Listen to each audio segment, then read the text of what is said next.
Couple of the branches, the longer branches, but not too tight.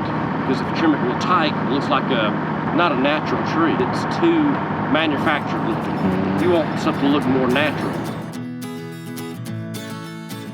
Farming isn't just a job, it's a way of life.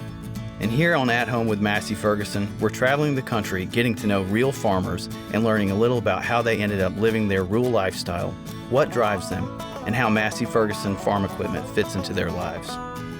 Because if there's one thing we all have in common, it's that we're all born to farm.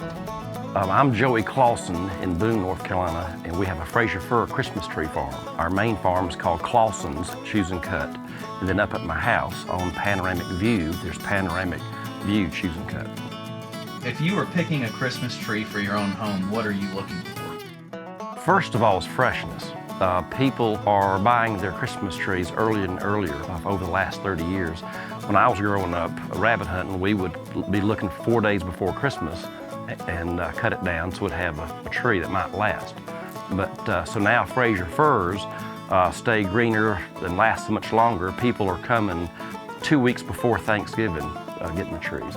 So freshness is the main thing, whether it's at a retail lot or a farm, is freshness. And then you want, tree the right height, for your ceiling. And it might help to measure your ceiling because trees look a lot smaller out in the field than they do when you get them home. And then fullness, walk around the tree to make sure it doesn't have any holes in it because it's an agriculture grown product. It's not stamped out of a factory, a perfect shaped tree every time. What I like is I like a little bit more of what I call the old-fashioned tree, not a real thick tree, a medium density of a tree. So you can push your lights back into the tree. Yeah, I agree with that. The whole tree glows and is lit up. And then you can hang, if the tree's grown like that, you can have stronger branches, and then you can hang some ornaments kind of back in the tree and on the outside too. And then you can put a little of this, a little of that on it, some icicles if you want to, whatever. But to me, that kind of makes the tree by having the whole tree lit up. What is your advice for making that tree look its best and last the longest?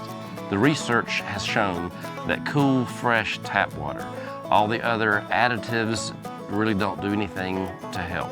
It's just keeping cool, fresh tap water. And then in a house, you're limited to where the tree really needs to go.